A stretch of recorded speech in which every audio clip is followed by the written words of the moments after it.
many of us this year have been hit with financial curveballs, and if a setback has been one of them for you, our next guest is sharing tips to put you on the road to recovery. A certified financial planner and president of Shakiba Capital, Trevor Shakiba, has more. Trevor, welcome to the show. And I guess the good news here is that there's been a lot of bad news for a lot of people. It's almost like if you have been struggling financially, you're not alone, right? Yeah, join the party, right? I mean, who hasn't been affected by the craziest of years that 2020 is? And obviously, we're only halfway through. So misery loves company. I don't know if I would say that, but here's the good news. This isn't the first recession. This isn't the first time we've had heightened unemployment. So hopefully these tips can really help folks get back on their feet, turn things around, if you will, and really start moving forward. Yeah, Trevor, there was an Ameriprise study that showed that about 75% of investors had experienced one or more of these major financial setbacks. So let's just sort of go through them. Clearly, market losses are a big deal. Anyone who's been paying attention to the market over the past few months, they have seen, now luckily we're in a better place than we were, but in the beginning, we saw some pretty terrifying drops.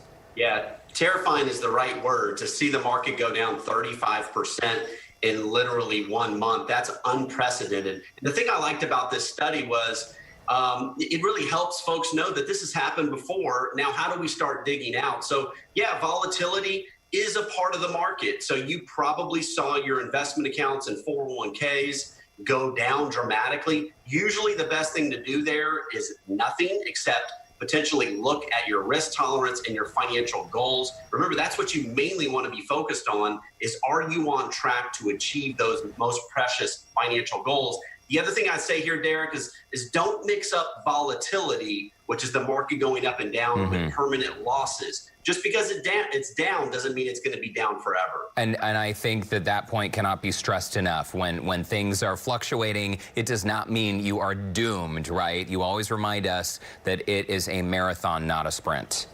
Yeah, exactly. Optimism is the only realism, especially for America. I love talking about Warren Buffett and his famous quotes, but he says, look, no one ever got rich betting against America. So it's times like these to remember that.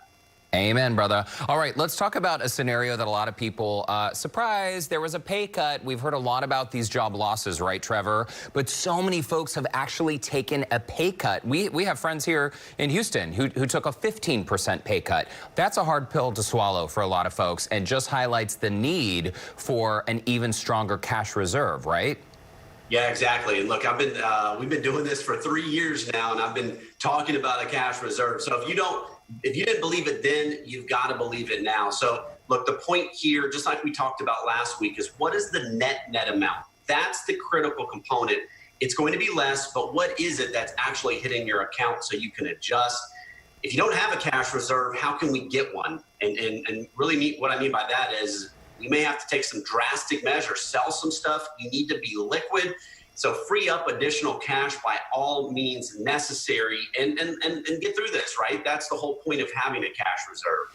And isn't it true that, what's the saying, Trevor? It's something like you can't see the forest through the trees. When you're going through a hard time, right, you feel like that hard time is never going to be behind you. And especially for someone who's lost their job over the past few months due to COVID-19, it's probably no consolation that so many other people are losing their jobs.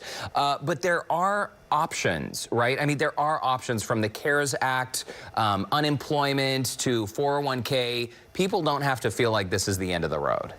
Yeah, exactly. So having a pay cut is tough. There's a lot of people out there that have completely lost their job. And so my point here is that know what your options are. First and foremost, file for unemployment. And I always like to look at the bright side, Derek. Remember, we are extremely blessed to be in America to have unemployment. That's not always the case around the world. And the unemployment benefits right now are extremely robust. CARES Act, you mentioned, there might be some other benefits there. And then don't forget, even though this might be a last resort, you can access your 401k and IRA if you lost your job due to COVID and avoid that 10% penalty and potentially get the funds back in and not have to get the tax and the penalty either. And remind us, if it's paid back within, what, 3 years, then people are good to go without that penalty? Yeah, exactly. Double check that, but that's an extended benefit that they put out there. And most importantly, let me just make this point: just because you can do it doesn't mean that you want to. So make that a last resort if you can. Last resort. Okay, let's talk about the sort of the awkward scenario of supporting family and friends. And during this time, you know, for folks who still have a job or maybe who are not in such a dire financial situation, if you have friends and family who either you want to help or they've reached out to you asking for help, how do you handle a situation like that?